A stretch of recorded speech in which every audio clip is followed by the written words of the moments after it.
È un grande classico della pasticceria e un dolce sempre molto amato. Prepariamo insieme la torta della nonna. Iniziamo a preparare la frolla, una frolla sabbiata. Cosa vuol dire? Che utilizzeremo del burro freddo da frigorifero e della farina. Li andiamo a mischiare e li facciamo frullare. Le lame taglieranno il burro in una dimensione che sembrerà appunto sabbia, granelli di sabbia. Quindi cominciamo a mettere dentro ad un cutter, che è appunto questo robot munito di queste lame piuttosto lunghe, la farina, una farina povera di glutine, quindi per dolci 00, e poi il burro freddo da frigorifero. E ora frulliamo. Pochi secondi e il burro sarà ridotto in granelli finissimi, come puoi vedere. Ora vado ad aggiungere sempre nel cutter lo zucchero a velo, il pizzico di sale e poi i tuorli. Dopo aver inserito i tuorli, frullo tutti gli ingredienti finché si compatteranno.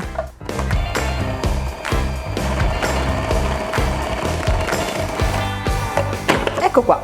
Ora rovescio tutto sul piano di lavoro e cerco di formare un panetto. Quindi ecco la mia frolla, ora vado a dividerla più o meno lasciando 2/3 da una parte e 1/3 dall'altra, perché poi andrò a rivestire non solo la parte interna ma farò una sfoglia anche sopra. Faccio già una specie di pallina, gli diamo forma circolare e la vado a stendere tra 2 fogli di carta forno, così poi vado a metterla in frigorifero già con la sfoglia a spessore.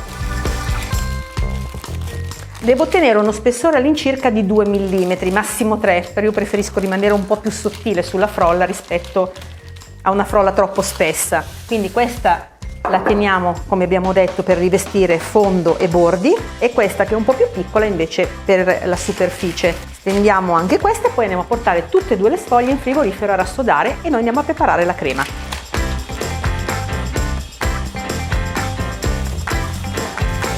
Per la nostra crema pasticcera mischiamo tutti gli ingredienti a freddo, poi accendiamo il fuoco, una fiamma dolce, e mescoliamo attendendo che la crema si addensi.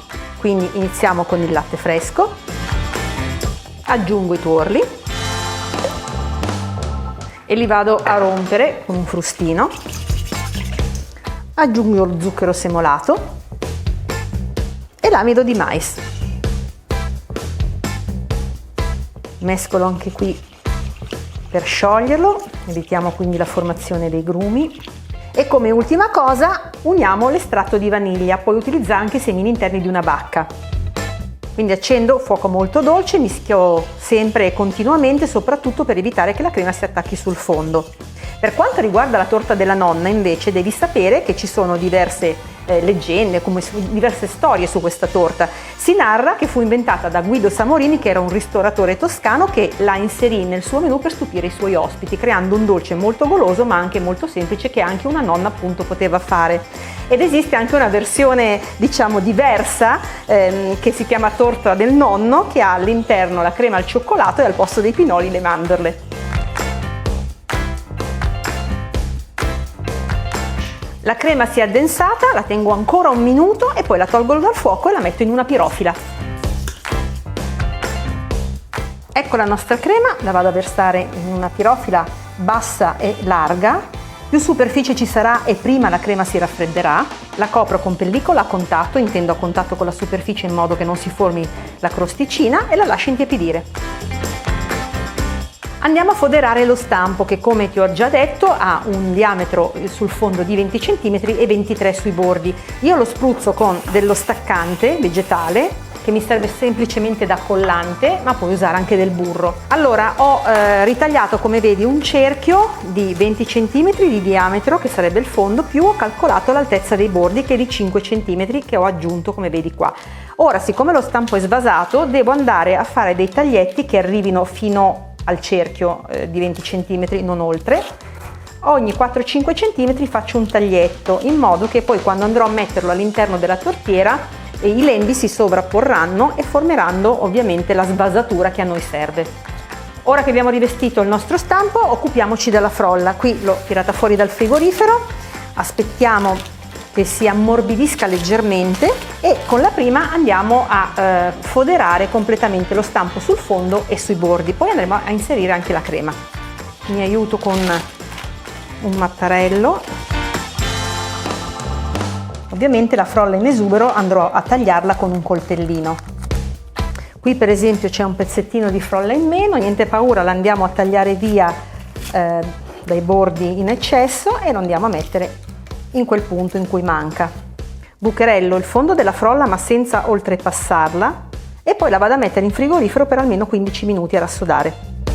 Ho preso il guscio di pasta frolla che è bello sodo, deve essere appunto così per essere messo poi in forno, e anche la crema deve essere fredda, mi raccomando non metterla calda dentro la frolla altrimenti vai a scioglierla prima ancora di infornarla, e la faccio rinvenire appunto mescolandola con la frusta. Per questa operazione puoi aiutarti anche con uno sbattitore elettrico, intendo per riprendere la crema e farla diventare cremosa come prima. Ora la andiamo a mettere all'interno del nostro guscio.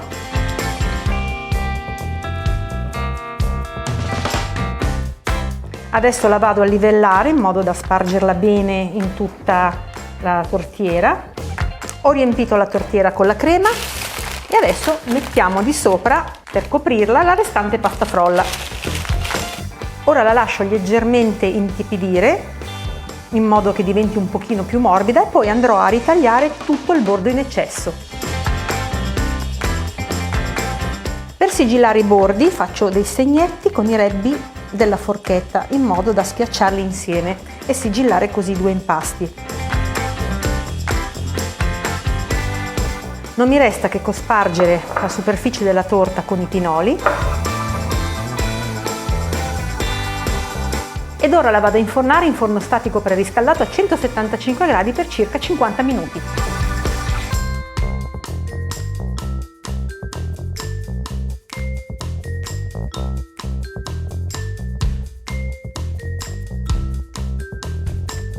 Una spolverata di zucchero a velo e la torta della nonna è pronta per la tavola.